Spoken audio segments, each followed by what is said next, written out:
Hello, welcome to Farmgate. I'm Finlo Costain, the chief editor of 8.9.com. In this programme, we're investigating how farmers and land managers can create income streams from restoring peatland. This is the 8th episode in our series, Filling the Funding Gap, in which we discuss how natural capital markets can help farmers transition towards resilient and regenerative food production. We'll be talking about why peatland is important, about the differences between upland and lowland peatland markets, about project funding and selling credits, and about the role of regulation and the IUCN UK Peatland programme. I'm joined by Andy Howard, Chief Executive of CSX Carbon, and Sam Welsh, Head of Sales and Marketing at Forest Carbon. Welcome both. And Andy, can I come to you first? What makes peatland special, and where do we find it in the UK?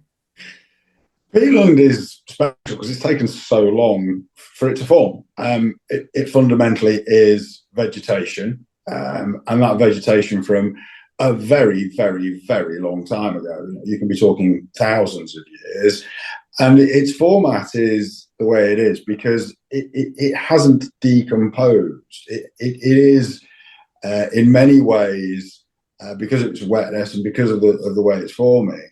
It is in some instances encapsulating things and preserving them in time. We've heard many stories of peatland discoveries of old historical features.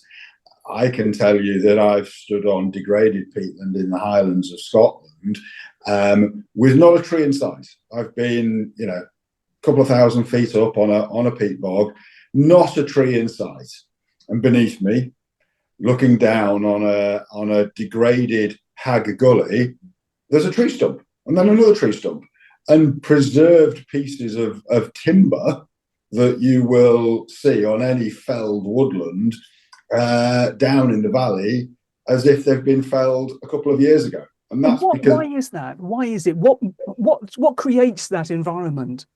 Fundamentally, it's the lack of oxidation. So a peatland is a bog. It is a wet structure. It is a wet surface where it is a wet body when it is in good condition. Some people liken it often to a sponge, and it holds that water. It retains that water. So what you're getting is a lack of the decomposition that you would get within a normal soil creating structure when leaves and other vegetation matter decomposes. So it's the lack of air and the presence of water. I think without being a scientist, without being a microbiologist, fundamentally that's my understanding. Yes, and as I say, you find it in the Highlands, you find it in the uplands. We've got a lot of it in the Pennines, the uplands of the Pennines. You've got an awful lot of it in the uplands of Scotland. And where you also find it, which is really interesting, is particularly some of the lowland areas around East Anglia, Norfolk, and particularly on the eastern side of England. Again, there's areas which are almost basically at sea level, if not at sea level, where similarly there's large areas of peatland soil, peatland type soil. And is other characteristics different in these various different places? Are the Scottish Highlands fundamentally different to the Fens in East Anglia? Yes, fundamentally, yeah. I mean, of course, they are different. The peat, in terms of what that material is, and what grows on it, and what that peatland is more about things like elevation and land management. We've got a client who has lowland peat bogs at sea level. Happens to actually be in Scotland, but rather than the Fens. But where they have turned that into pasture, where over decades they have turned that into a pasture, it is a grassland pasture. It's still peat underneath it. Immediately next door to that, where they haven't made the process of turning that into pasture, you've got rough ground, you've got heather, exactly as you would see 50 miles away up on the Highlands of Scotland. So a lot of the difference is down to the management practices that have taken place on that land over the last few centuries.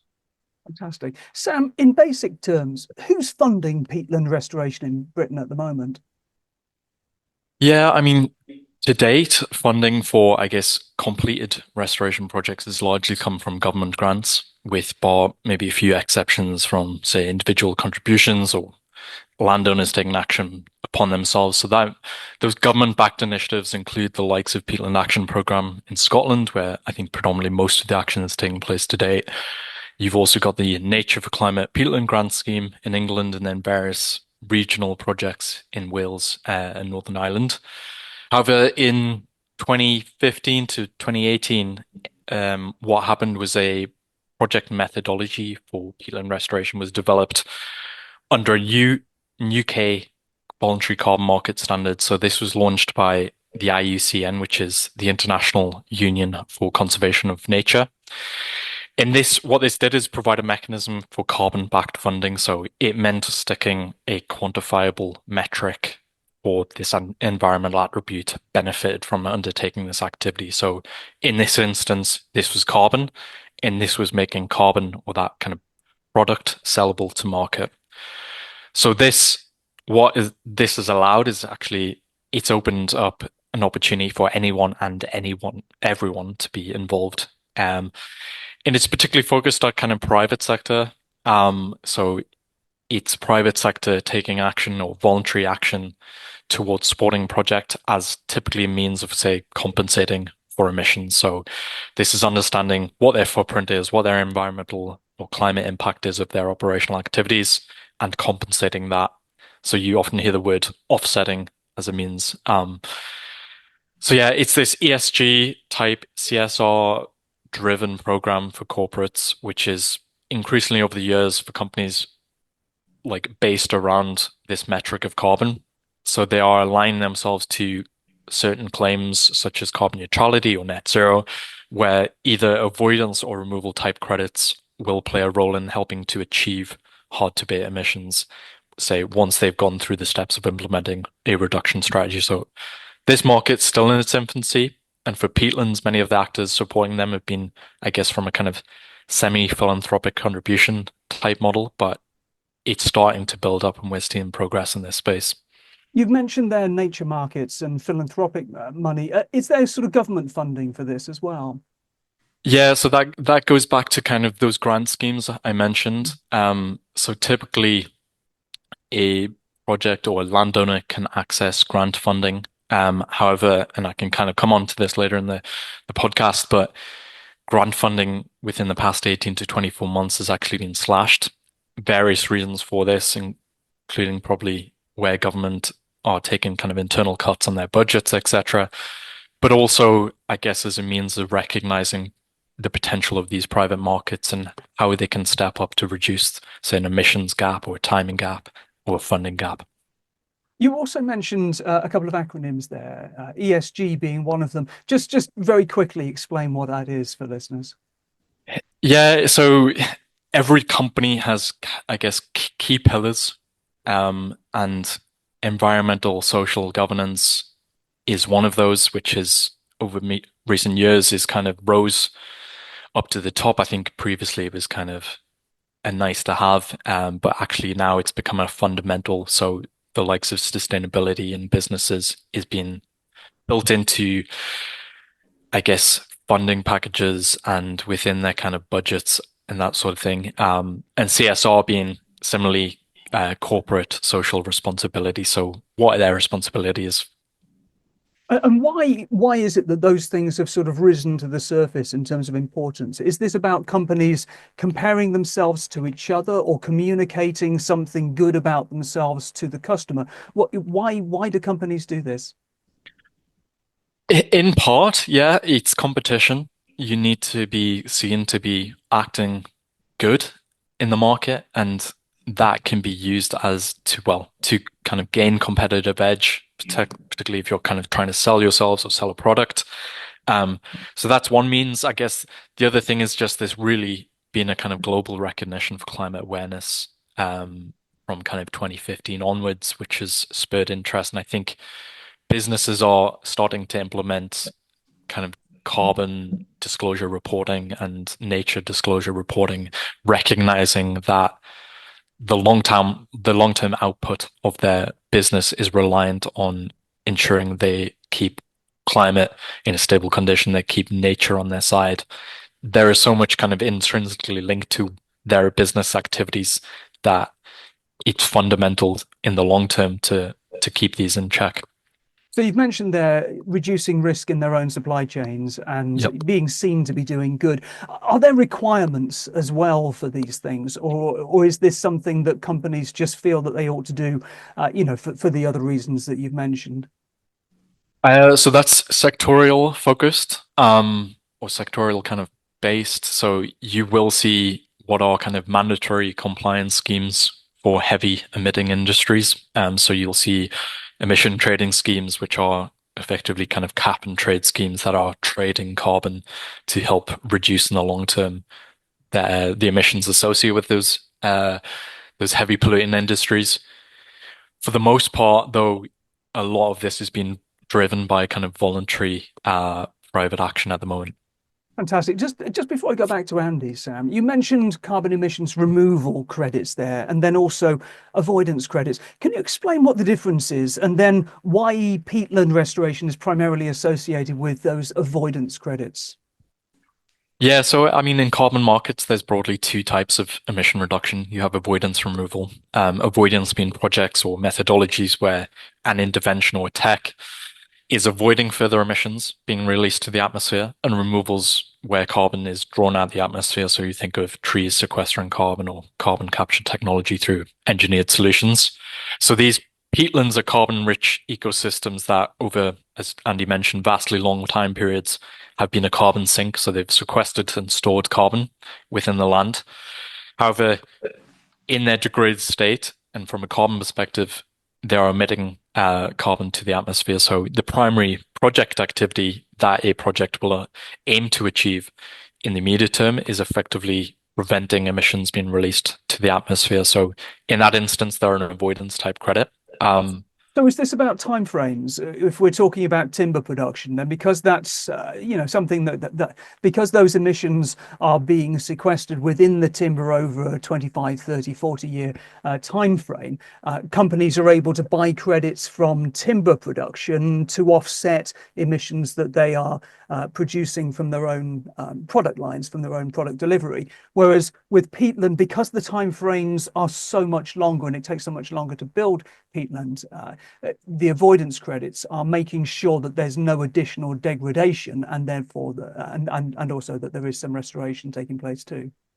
Exactly, yeah. So I mean, there is sequestration that will be happening, but as mentioned, that is over vastly long time periods. So the immediate primary activity of the project will be to further prevent emissions. But where this is potentially kind of problematic on the funding side is actually within global carbon markets, there is integrity challenges, and this is mostly stemmed from avoided deforestation projects in the global south where bad actors within the market have overclaimed the outcomes of the project. So the way that works is for an avoided type emission reduction, it works on the basis of it being a changing hypothetical baseline. So understanding what is the business as usual and how does that project activity shift that baseline. So what is unknown when you do something like that is what effectively would be the kind of counterfactual situation.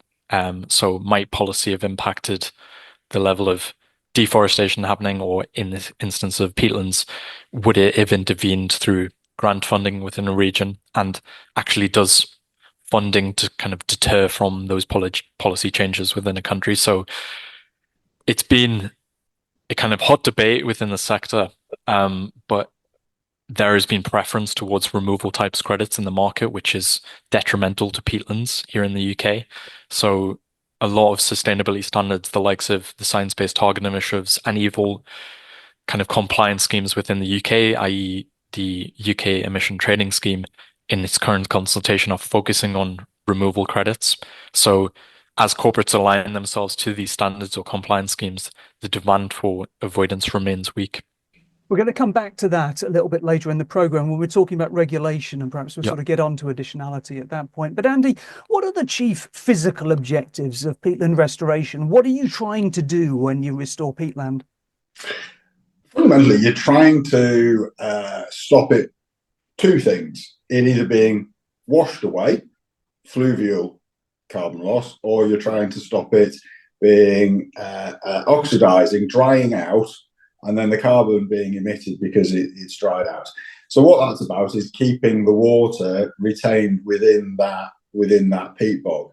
So the principal cause of peatland degradation is the fact that we tried to drain land. So 30, 40, 50 years ago, farmers were paid to drain the land to try and expand our agricultural land area and turn it into farmable land, to put grips into it, to put drainage channels into it. What that's done is led to the land in some instances, particularly the lowland types of peat bog, being turned into farmland, as I said earlier, whether that be grazing land, whether that be arable land. In the uplands in particular, what you end up seeing is you might be able to graze it a little bit better, but it's still not great grazing land. And now it's getting heavily degraded. So those water channels to drain it then start getting bigger and bigger. And you end up with swathes of the peatland being literally washed away. And then the remainder of the peatland can no longer retain its water as easily. So then it dries out and it oxidizes. So the purpose of the restoration is to put physical measures in place to retain the water for a longer period of time in those peat bogs.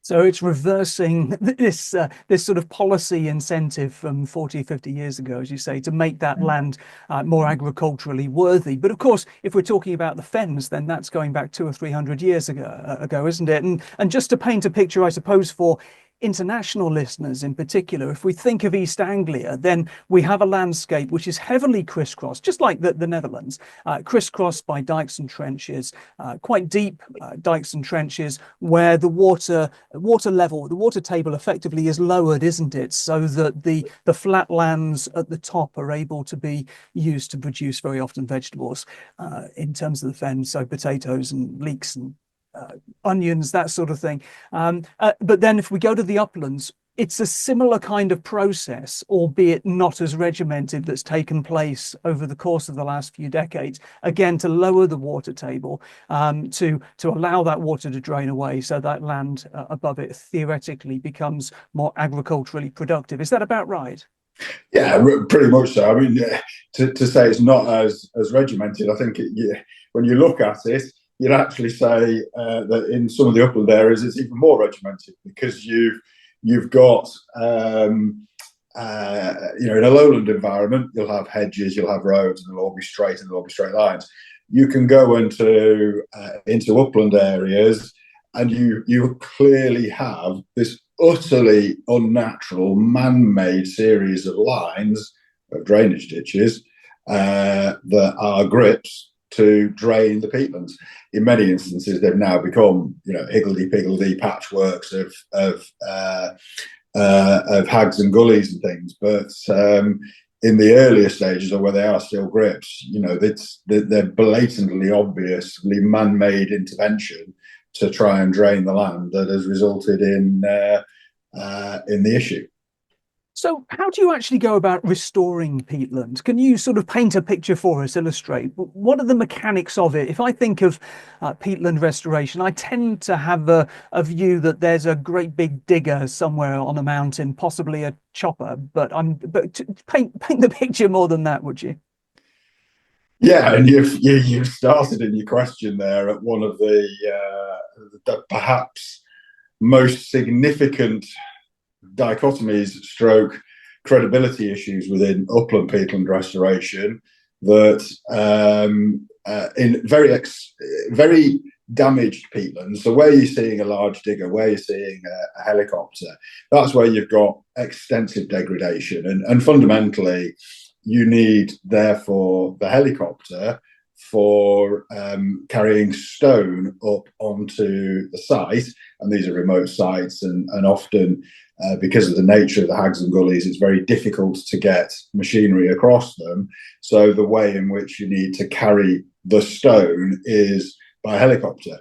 So, one of the main contractors operates a Huey, and when I say a Huey, I generally do mean an American Vietnam helicopter. I live in the area. You can hear it from about 15 miles away, and anybody that would claim there's carbon neutrality going on when you see a 40, 50-year-old Huey transporting stone up onto a peatland restoration site, I think would have a very interesting carbon calculation to justify that. It's not all like that, though, is it?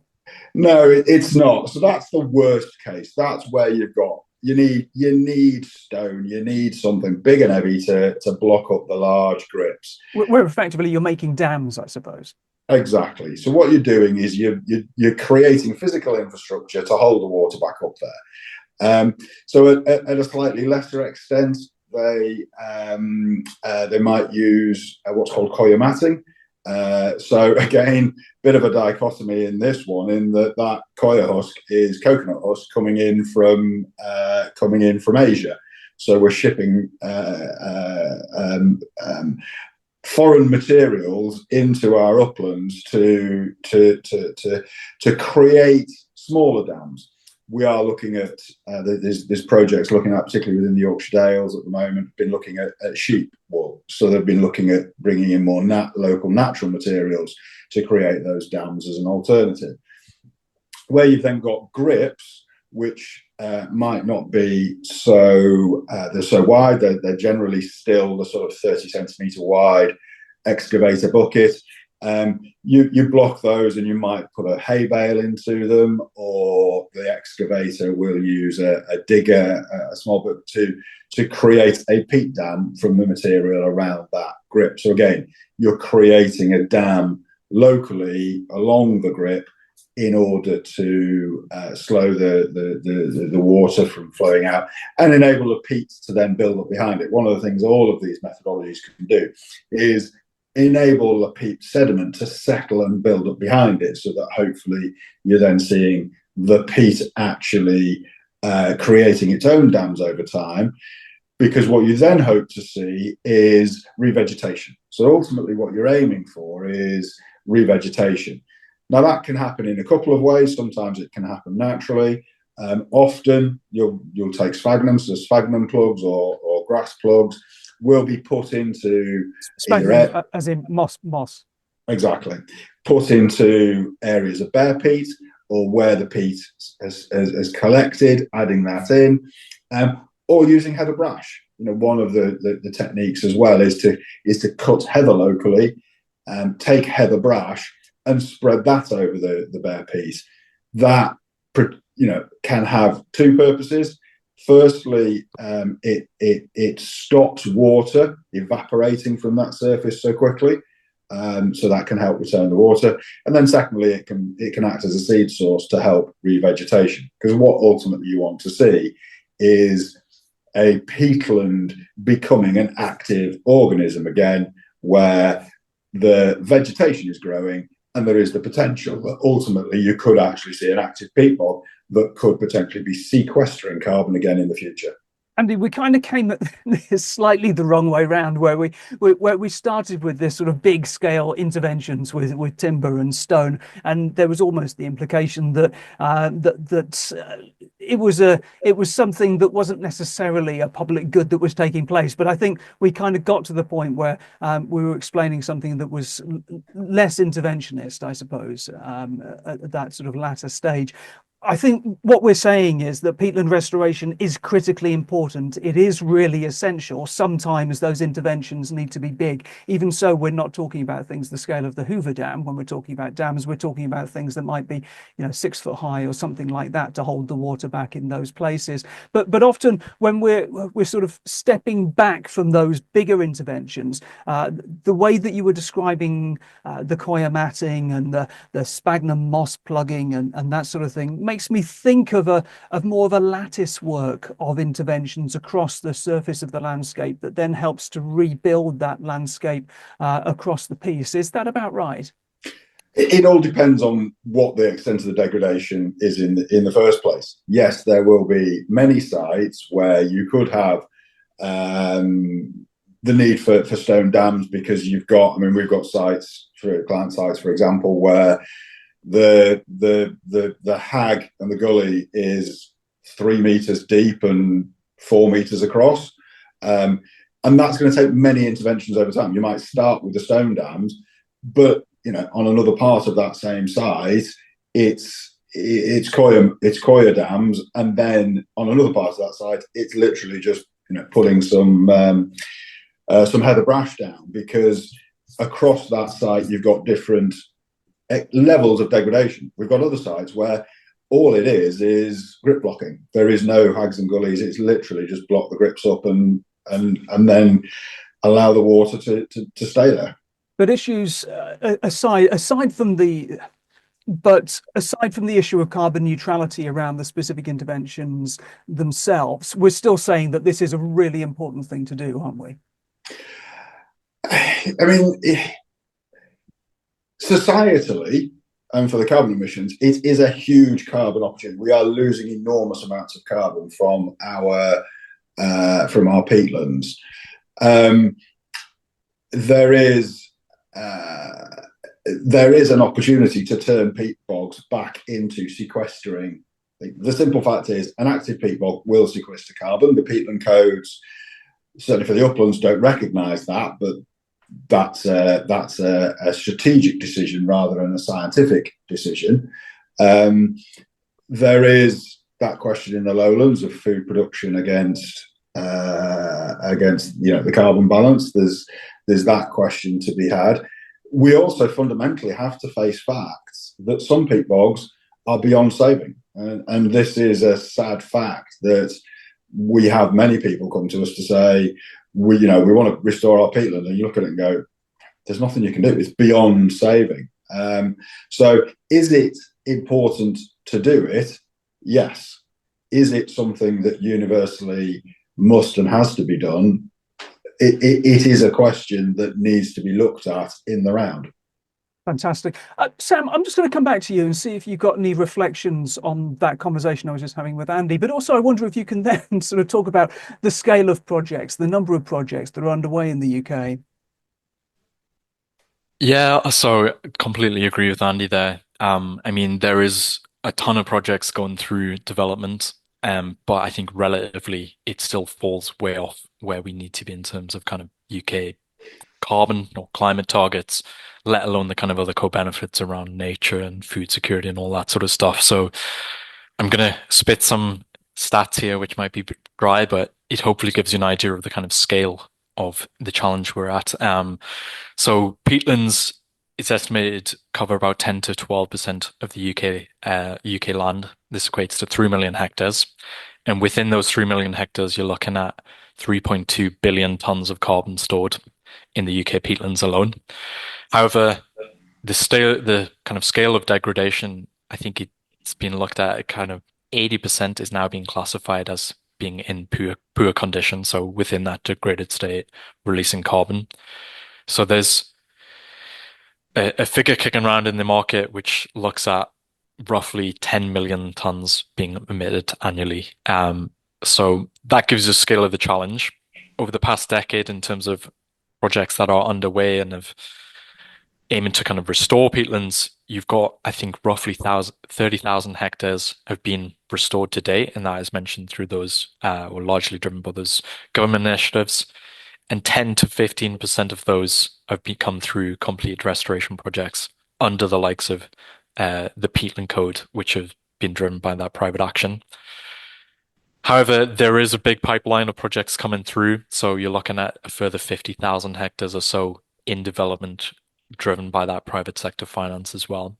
So I think that equates to something like 12 to 13 million tons to be mitigated through those private sector or private run projects, which kind of might sound like we're on track, but actually those projects are, or the emissions associated with those projects is over a lifetime. I think an average peatland project is 79 or 80 years. So whilst you could say 300, 350 projects in development seems a lot. It really needs to be far greater. And you've got Scottish government targets setting out for, I think it's 20,000 hectares of peatland to be restored per year by 2030, with at least 250,000 hectares to be restored by that 2030 market.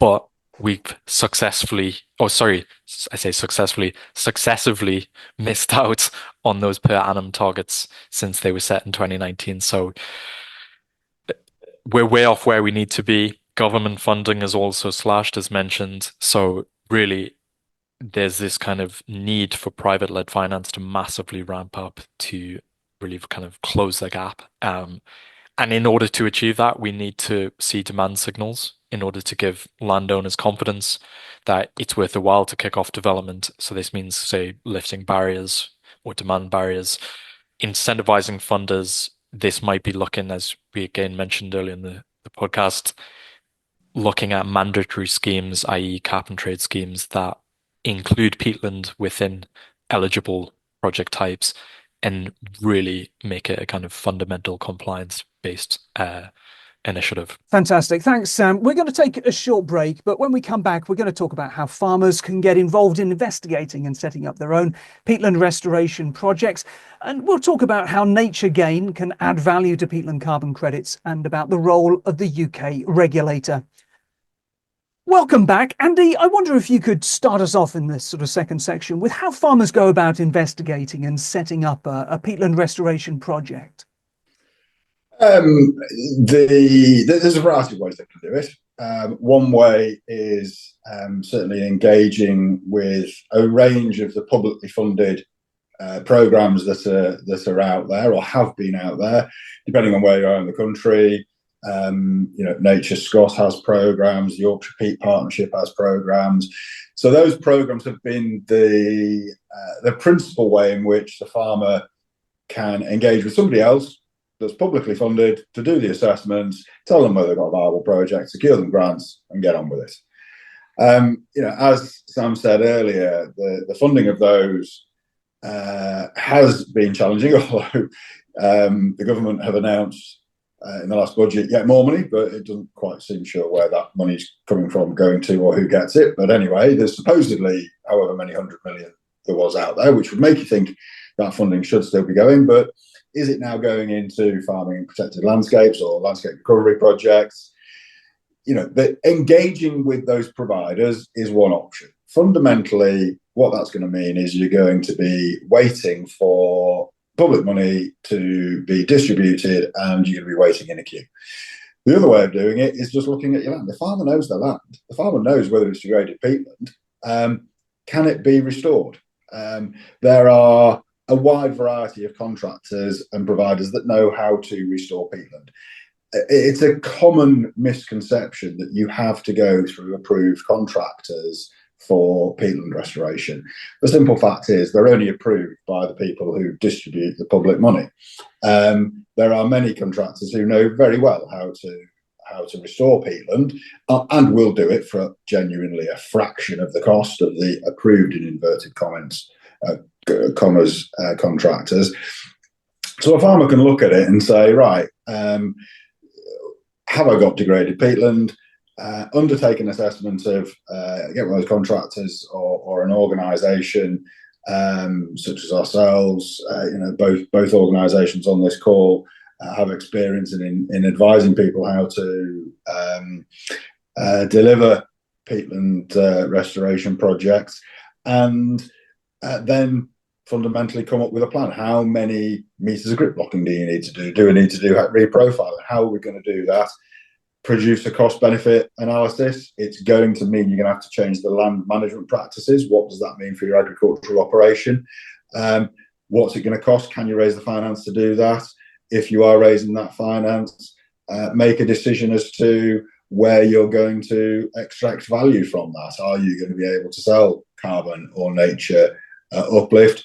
Is it going to increase the value of your product in the long term? Because if you are a farmer, particularly in the lowlands, in reality, there are a number of things coming over the hill that are going to require a farmer to deliver a carbon and nature reporting mechanism for the produce they sell, and hence that carbon, that peatland can provide potentially a positive asset within their farm enterprise for delivering carbon and nature value to add to their product in the future. Just go into that in a bit more detail, if you wouldn't mind, Andy, because I was going to ask you about whether there's a difference between the market for upland peatland restoration and lowland peatland restoration, and I think that what you're suggesting there is that there is a difference between the two of them, and that the difference in the lowlands is connected very much to the produce that is coming from that land as well. There's huge difference, but it's not about what's coming in the future, it's about the past. So up until very recently, as in just over a year ago, there was no peatland code for lowland peat. It didn't exist. It was only a peatland code for upland peatland restoration. So it is a recent addition to the peatland code that you now have a lowland peatland restoration opportunity under the peatland code. But let's be clear, and I'm sure we'll come on to this a bit later. The peatland code is only one mechanism and has a huge number of restrictions and issues within it. But its purpose is to create a carbon credit for trading as an offset to be purchased by an organisation. Any business is going to start to need to look at its carbon accounting and its nature accounting within its operations. Now, this is part of CSRD. CSRD, the Corporate Sustainability Reporting Directive, is now law in Europe. Its implementation of it is being changed. We are going to have climate and nature related financial disclosure in the UK.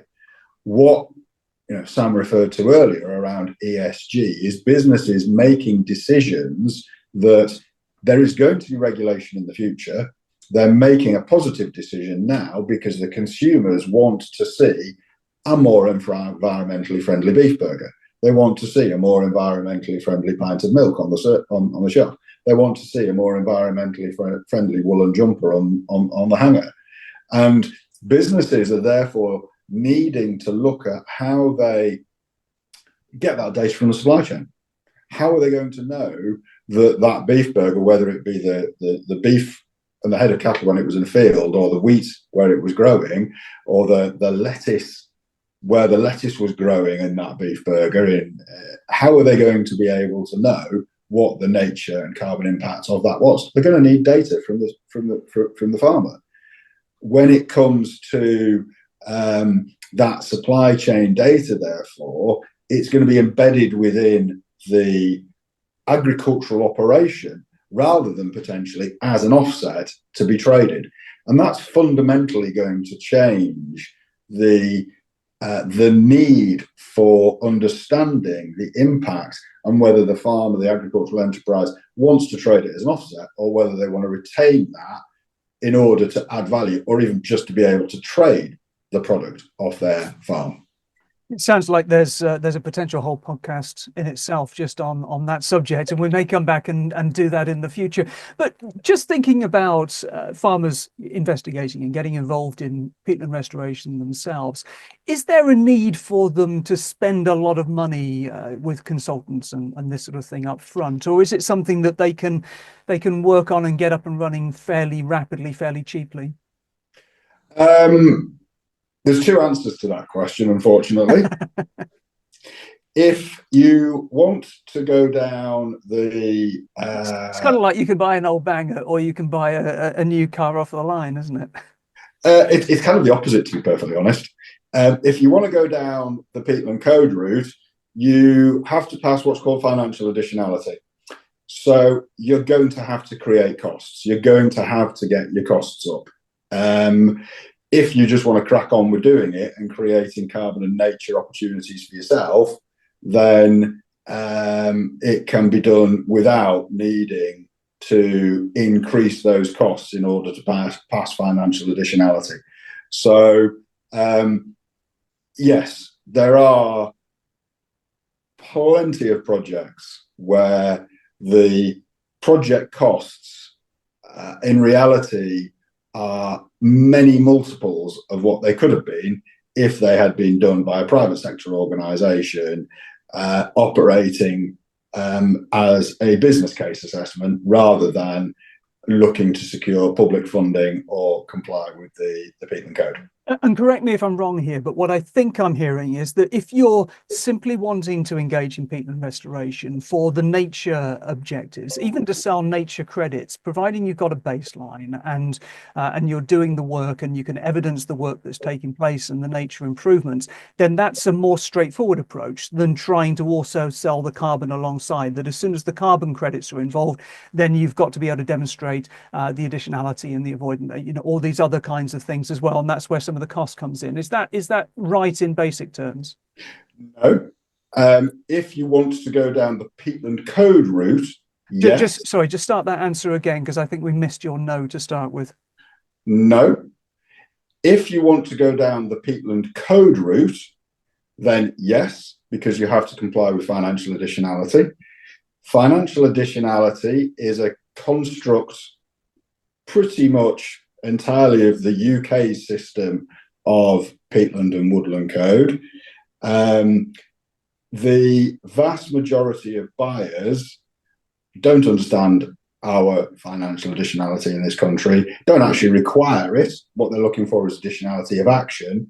So the vast majority of buyers we engage with and we sell carbon to want to see additionality of action. They want to see peatland being restored. They want to see new trees being planted. So what they're engaging with is a project taking place rather than can you prove that you needed the carbon money in order for the project to go ahead. So carbon trading without financial additionality is something that is happening. So you can sell carbon and provide carbon from peatland restoration without having to go through the peatland code and without having to demonstrate financial additionality. And presumably the value of those credits will change. I mean, presumably there has to be a reason for choosing to go through the peatland code route. Generally, the reason we go through the peatland code route more often than not is to access public funding.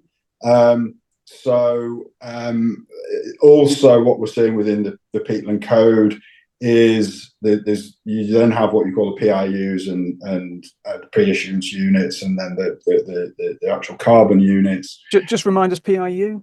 PIUs, pre-issuance units.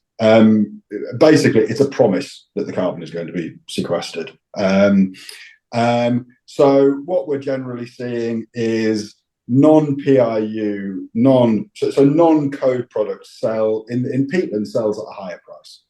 In woodland, it does sell at a lower price sometimes, but on the whole, we are selling non-code carbon at higher prices because the PIU pricing is being constrained for a range of reasons within the market. Sam, how do farmers actually physically go about selling that peatland restoration? Do they sell in advance of the work that they're doing, or sell after the fact? What's the physical process of selling the restoration work? So if you were to go down that peatland code route, as Andy mentioned, you typically are selling credits to market once they are issued as those pending issuance units or those PIUs. You can that would typically take place, I guess, at kind of completion of restoration validation, but you can actually access funding slightly earlier by going to market whilst the work is going on.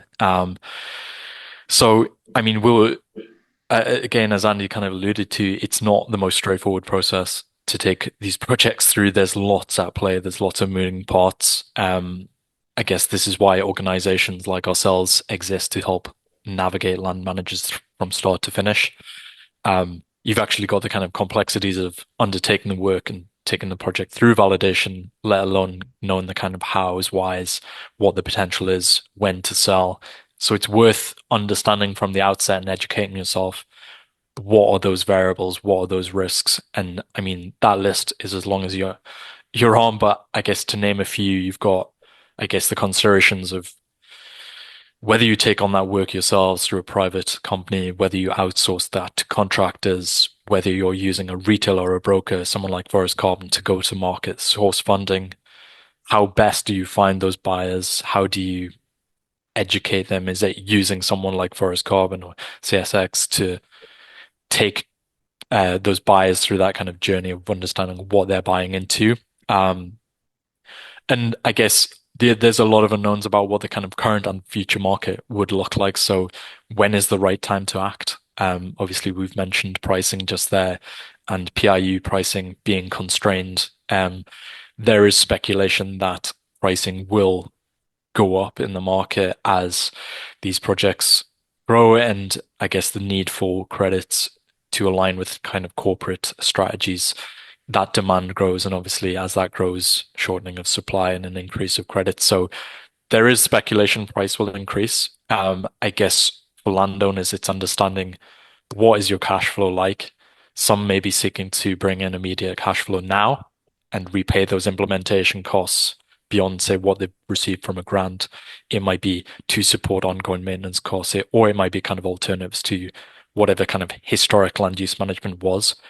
Others might be thinking, actually, look at what's the outlook of the kind of future of the markets. We'll develop a project now, but actually we'll hold on to credits or the kind of value of that nature and speculate against those price increases down the line. So they're in effect kind of hedging against this being part of a pension pot, or it might be a blended approach to the two. I think, again, Andy mentioned it might be a farmer retaining some credits for their own value chain, but actually commercializing on others by going out to market. So those market dynamics are always changing. Again, there's a lot of talk of that kind of voluntary to compliance or regulatory stuff coming down the line, which again would push pricing up. But at the end of the day, this is a financial market, and like any financial market, it's capital at risk. You've you've also got, sorry, to kind of add to that, beyond the kind of market dynamics, what are you actually contracting into? And this is a kind of sits below the surface, but is a really interesting kind of point from a risk standpoint. Is actually, what does this mean for future land ownership and responsibilities? What are you liable for if you sell the carbon rights to organizations? What does that mean if you wanted to sell your land down the line? How do you kind of mitigate or overcome failure risks? And like, how do you then build in what costs of monitoring, reporting, verification will be? We don't really know how that's going to change. It might be that tech innovation helps reduce costs, but then there's inflationary costs that we're seeing being imposed now, like everything else that are adding to the cost. So now you're looking at projects that are over 80 years. So how do you kind of price that in? And then finally, you've also got, and we've mentioned this, kind of where other or kind of nature or ecosystem benefits like work alongside carbon. So are you selling carbon as a kind of standalone product, or are you packaging in climate, nature, community, and water? And we're seeing these projects happening now. They're happening outside of the codes.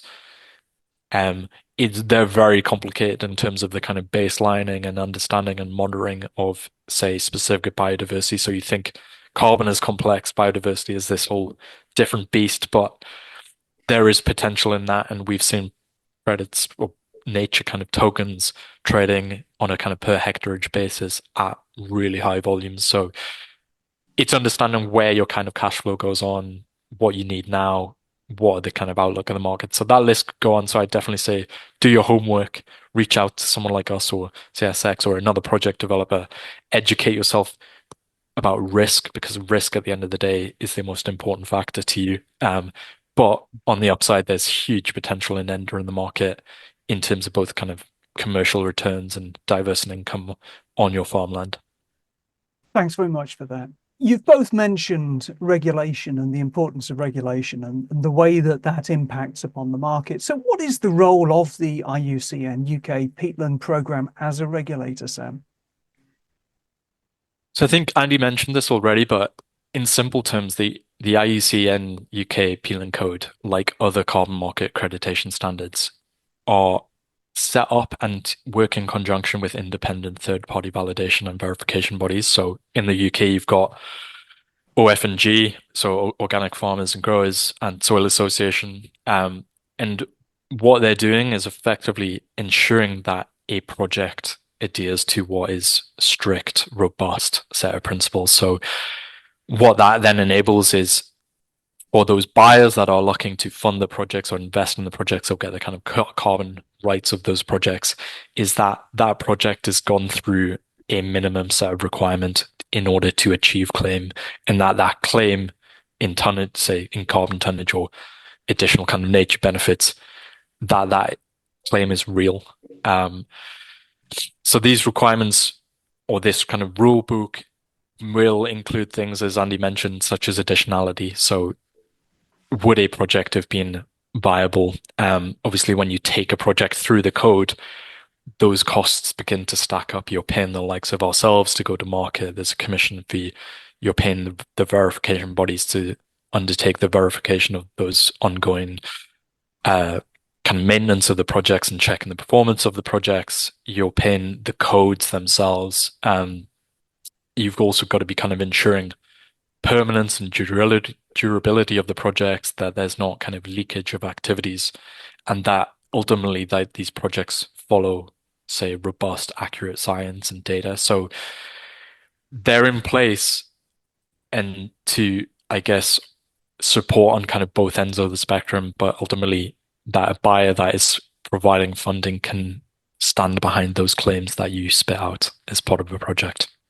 Andy, you've clearly got views on the regulator, and I wonder if you could share a few of those. And I wonder if you could also reflect on whether it's been important in terms of creating a market for peatland restoration to have that regulator set up as it was by, through government processes.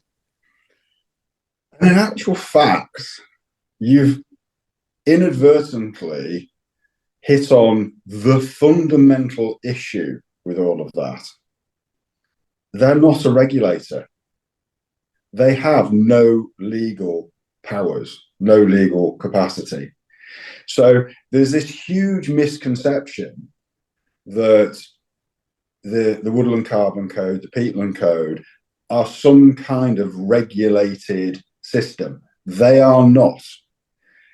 The questions of integrity around them are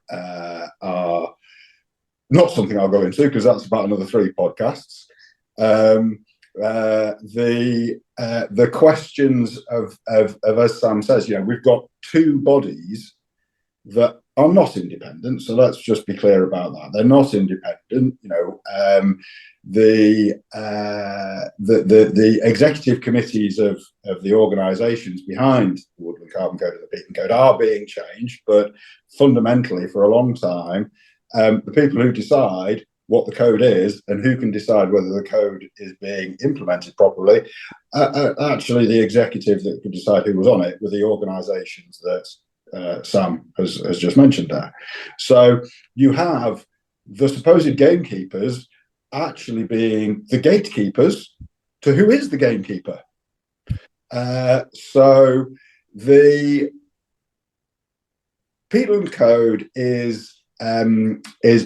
receives public funding. Personally, I wouldn't want to be in their shoes at the moment, and the question of whether they are going to continue to be able to receive that public funding, I know from having spoken to them, is one of their biggest battles, is to continue to receive each budget round that money to keep going, and the government does not stand behind them. They are not a regulator. It is not a regulated market. The government does not stand behind any of the credits that are sat within those schemes. So the market is fundamentally going to change because we're going to have new standards coming forward. So let's also be very, very, very clear that the Peatland Code and the Woodland Carbon Code are not standards. Under the international definition of what is a standard as per quality assurance, They are methodologies or frameworks at best. Last week, BSI, British Standards Institute, launched the first nature carbon trading standard. There will be other standards coming out. There will be a biodiversity one, there'll be a carbon one through this year, and ISO will be launching nature trading standard at COP later this year. So the market is going to change, framed by genuine international standards that are now being formulated. Whether that will facilitate a more structured regulation, and regulation will come. Personally, I don't think I think the market will move far quicker than governments can move in order to bring regulation in. Regulation will come from what businesses have to report against, but will governments try to regulate the nature-based carbon and nature markets? I just don't think they will be able to move as fast as the market will develop in order to meet the expectations of ESG policies, climate and nature reporting. That's great. Thank you. I'm aware that we are coming close up on our time, possibly slightly over our time. And so I'm just going to move on, Andy, if I may, and ask you about individual farmers and whether they're able to trade their own peatland projects, their own peatland credits, or whether they really need to work through a third party. They can trade. Of course they can. They can do their own projects, and they can enter into a willing buyer. They can find a willing buyer and seller. Of course they can. That's perfectly fine for them to do. I think the question comes as to how is that then going to be something that the buyer can have confidence in. There's going to need to be a degree of transparency, and that's why a system that enables the baseline, Sam's referred to the baseline, and the monitoring of that over a period of time to be something that has transparency is absolutely critical. And then the ability to, for the buyer's point of view, to be able to say there's going to be some kind of registry, there's going to be some kind of ability for it to be checked. You know, if an environmental campaigner says you're making widgets and you're claiming you're carbon neutral, but in actual fact, I want to check your claims, how are they going to do that? So there needs to be some kind of transparency. And I think the upcoming standards are going to hugely help in that and hugely facilitate a more open market that enables farmers to be able to create their carbon, create their carbon story, deliver the benefits, and then trade them in a far more open market underpinned by genuine quality assurance standards. My one huge caveat to that is all farmers need to be considering what's coming over the hill in terms of their own need for carbon accounting and nature accounting, and whether in actual fact they're going to need that carbon benefit and that nature benefit in order to be able to sell their wheat, their lettuce, their head of cattle, their tanker of milk by the end of this decade. Brilliant. And if farmers are interested in finding out more, you know, in a more specific way about their own land, who should they talk to in terms of peatland carbon credits or nature restoration projects? Should they come and talk to companies like yourselves at CSX and like Forest Carbon? Yes, simple answer. Okay, fantastic. So that's the kind of thing that you can help with, which is great. Now, Sam, just finally, how would you summarize the opportunity for farmers and other landowners to sell peatland carbon or nature credits? Yeah, I mean, I think I've already admitted this. We'll not shy away from the fact that the kind of processes to undertake these projects remains fairly burdensome today. The infrastructure of the market, whilst it's in its infancy, has been painstaking. Hopefully that changes, as Andy mentioned, down the line. There's significant risks involved. There's still so many unknowns around what the kind of state of the market will look like over future years. However, what I would say is there's really kind of huge beneficial upside, not least the kind of direct commercial opportunity that nature presents but how it is kind of critically and intrinsically linked to all other aspects of what the kind of future of farming here in the UK and abroad looks like. So we know in some instances, I guess the farm is probably felt unfairly treated in respect to, say, government imposed net zero policies, but it's undeniable and unequivocal that our natural ecosystems and i.e. the kind of healthy state of peatlands and how they're in a kind of stable state, it's critical that the risk of inaction on those may be kind of catastrophic down the line to kind of standard farming practices. So I guess for peatland ecosystems, keeping that land intact to allow insects, fauna, flora to flourish, to regulate water flow, to improve water quality, that is all vital within the kind of farming components, and it enables them to, say, mitigate or adapt to changing conditions down the line. So there's practices now where you're seeing those work together. Ploriculture, one example where it's effectively a kind of agricultural technique where you're kind of re-wetting the land on top of that. So it's finding solutions that benefit both the landscape and those practices that you work with, i.e. farming practices. So it will require adapting to new ideas.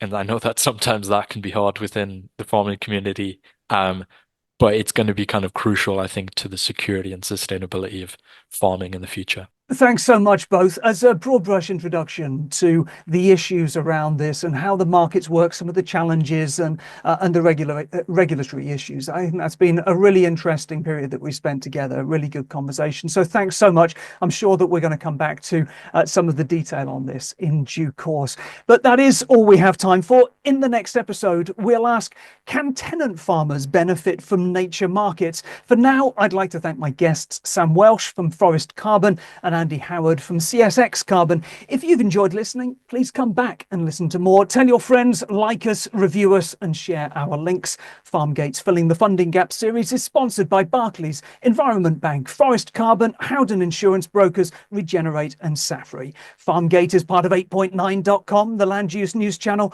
I've been ffinlo Costain. Bye for now.